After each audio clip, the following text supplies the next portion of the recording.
Okay, social media is part of the marketing mix. YouTube and social media are the game changers in marketing.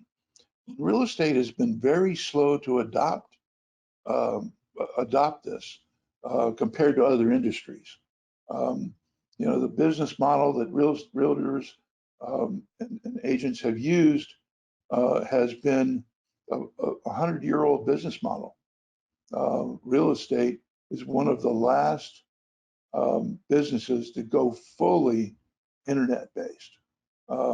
It's getting there, but if you look at broadcasting and the news industry and healthcare and music, I mean, all these different industries have gone full internet, and real estate is not quite there yet.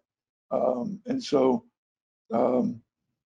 it's been slow for real estate folks to start using social media and video to sell and to market. Well, the gatekeepers lost control about 25 years ago. All the newspapers, all of the broadcast stations, all of the radio stations, they lost control. Now everybody has their own channels that they can manage. And so all you have to do is master them to maximize your traffic, engagement, and sales. And so, you start with YouTube and making vertical format shorts, which is something relatively new on YouTube. YouTube skippable ads. I've had a lot of success with those. That's when you go to YouTube and you click on that channel or that video, it'll show a skip ad down in the right-hand corner. People don't want to watch it. It goes on to the next thing that you were planning on watching. But it's surprising how many people click on those ads and watch them. If they're well produced, they're not produced like commercials, but they're produced like stories. They get a lot of views and then clicks to your website. Google Ads is still out there. It was AdWords, but I've had a lot of success with Google Ads. But lately, skippable ads are cheaper, and there's so many people watching YouTube now that you can actually target, specific buyer personas and specific industries and specific types of people with skippable ads, and you'll get all the analytics of how well they work or how well they don't work, and you can test A and B tests on these skippable ads, see which ones work best, and then just keep on running them. There, real estate Google ads and even YouTube skippable ads are well, real estate Google ads can get up to $20 per click. They're somewhere between $2 and $20 per click.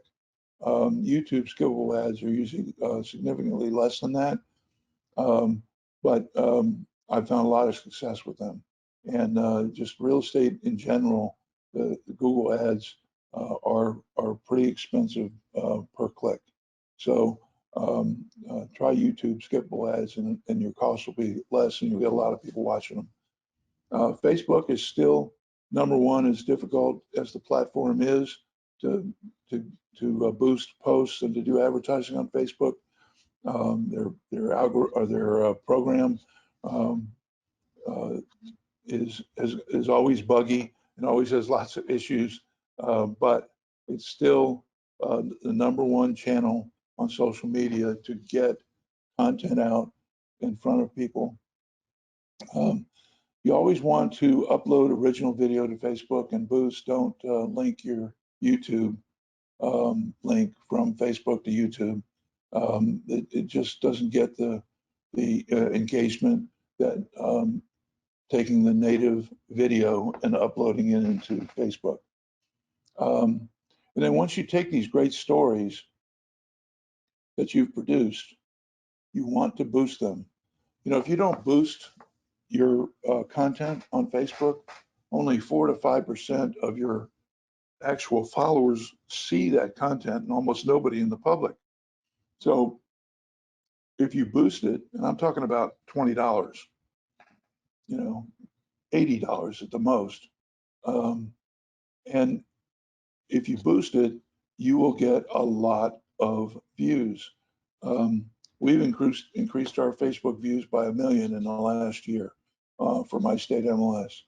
Over 1 million reach on Facebook just by boosting our stories that we're doing on Go Home TV.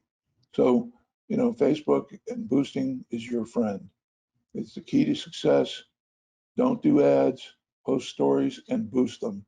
You will get a lot of traffic. And all of those posts should always have a link back to your website if Facebook allows you to do it. It's so buggy sometimes it doesn't allow you to send people to your website. So, suffer through the Facebook bugs and do it because it absolutely increases your traffic tremendously and increases the amount of views on your content. The Facebook vertical format is called Stories, and don't forget about Facebook Marketplace. You can put your listings and your stories in Facebook Marketplace also. Instagram's always been a challenge because you can't get links directly from content, or at least not regular posts to your website. You'll have to use some kind of sharing platform like Linktree in your bio. You can, however, in Reels, include a link from the vertical format Reels of video you produce or place in Instagram to your website. So that's what you want to do with that. Remember, YouTube and social media are game changers in marketing. You got to master them, and you will increase your traffic, engagement, and sales. Social media is part of the marketing mix. TikTok, relatively new player on the market. It's a vertical format. It skews younger for now, but not too young. You'll see a lot of real estate people starting to use it, and it is the fastest growing platform right now. And so we have just started to go put content on TikTok, and we're gonna be expanding that at My State MLS and Go Home TV. LinkedIn, well, LinkedIn's Facebook for people with money. A lot of folks think of it as a way to get a job. There are groups on LinkedIn for every subject you can imagine, just like there is with Facebook. But the difference is the LinkedIn people are folks with actual money. Um, the biggest drawback to LinkedIn is ads and boosting are very expensive. If you want to do advertising on LinkedIn to get some results, we're talking about $1,000 and up. It's not like Facebook where you can boost things for $20, $80, a couple $100 and expect some results. You're on LinkedIn, you're talking about thousands of dollars to get some results. You get very good results because you can highly target with LinkedIn. It's a great way to target people, but it's very expensive to play on LinkedIn. Twitter, only thing I can say about that is good grief, Charlie Brown. It's a mess.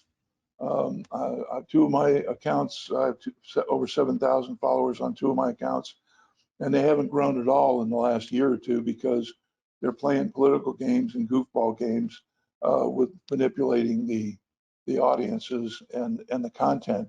And so, unless somebody like Elon Musk actually ends up buying Twitter and fixing it, we're still posting on Twitter, but don't expect a lot of results from it.